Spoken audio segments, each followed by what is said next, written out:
Hello students, I am doctor Hina और आज हम करने वाले हैं momentum and Newton's law in terms of change in momentum. तो सबसे पहले ये मोमेंटम है क्या। कई बार आप लोगों ने जनरली भी ये टर्म सुनी होगी कि भाई मोमेंटम नहीं बन रहा काम करने का। तो मोमेंटम इज़ बेसिकली, अगर हम देखना चाहें तो हमारा रिदम से आप लिंक कर सकते हैं अगर जनरल लाइफ की बात करते हैं तो। और अगर फिज़िक्स की बात करें तो मोमेंटम क्या है, कंटेंट ऑफ मोशन, कि कोई बॉडी कितना मूव कर सकती है या उसमें वो कितना आगे तक जा सकती है, ये हमें उसके मोमेंटम से पता चलता है। और एग्जैक्टली डिफाइन करना चाहो, momentum is the product of mass of the body and its velocity, ये यहाँ पे है। सो momentum is the property of a moving body. ये मूविंग बॉडी की वो प्रॉपर्टी है जिसकी by virtue of its mass and velocity, दोनों की वजह से आती है। सो मोमेंटम को हम लिखते हैं P is equals to mass into velocity. अब देखो मास और वेलोसिटी पे कैसे, हमने क्या कहा था, momentum is a content of motion.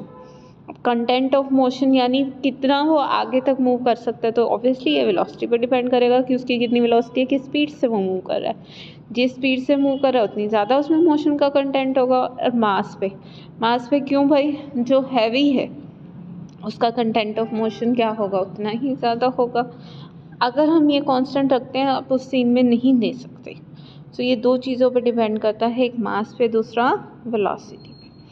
अब मोमेंटम का जो चेंज है वो न्यूटन के सेकेंड लॉ से रिलेटेड है। न्यूटन का सेकेंड लॉ, इससे पहले हम लोग एमडीसी में कर चुके हैं।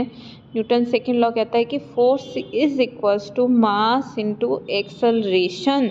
और एक्सेलरेशन याद हो तुम्हें क्या होती है acceleration? Acceleration is change in velocity per unit time, यानी वेलोसिटी किस रेट से चेंज हो रही है, that is known as acceleration. Rate of change of velocity is acceleration. और देखिए ये वेक्टर क्वांटिटी थी। आई होप तुम्हें वो पिछला टॉपिक लर्न है। उसके बाद न्यूटन सेकेंड लॉ कहता है कि जो फोर्स होता है मास इंटू एक्सेलरेशन, और एक्सेलरेशन क्या होता है, change in velocity by time. अब वेलोसिटी का चेंज देखें, वेलोसिटी का चेंज क्या होता है, किस मतलब पहले उसकी क्या वैल्यू थी, इनिशियल वेलोसिटी, फिर क्या हो गई। सो एक्सेलरेशन इज क्या हुआ, final change in velocity by time, ये तो डेफिनेशन। फिर change in velocity is final velocity minus initial velocity by time taken, और जनरली हम फाइनल वेलोसिटी को लेते हैं v। सो एक्सेलरेशन हो गया final velocity minus u by t। So this is acceleration. और इसकी वैल्यू अगर हम यहाँ इक्वेशन 1 में पुट कर दें, क्या थी, न्यूटन सेकेंड लॉ होता है force is mass into acceleration. अब एक्सेलरेशन में ये वैल्यू रख दो, रखी यहाँ पे, क्या आया, m into v minus you by t, multiply किया mv minus mv by t. हमें पता है मोमेंटम क्या होता है, देखो अब यहाँ क्या आ गया, मास इंटू वेलोसिटी, जहाँ वेलोसिटी और मास का प्रोडक्ट आया वो मोमेंटम। तो फाइनल मोमेंटम क्या हुआ, मास into final velocity. Initial momentum क्या हुआ, मास इंटू इनिशियल वेलोसिटी, या फिर मास इंटू इनिशियल वेलोसिटी, जो हमारे पास यहाँ से ये फॉर्मूला आ रहा है, एक ही वैल्यू रखी v minus you by T, तो मास इंटू फाइनल वेलोसिटी, तो final momentum, mass into initial velocity, initial momentum.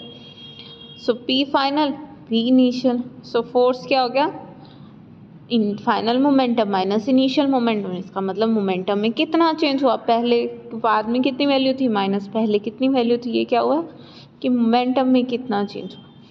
तो न्यूटन सेकेंड लॉ दो तरह से हो गया अब हमारे पास जी। पहला हुआ F is mass into acceleration, दूसरा हो गया mass into change in momentum by time.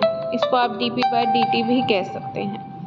Okay, so that's it for today. आज के टॉपिक के लिए सिर्फ इतना ही, ठीक है बेटा।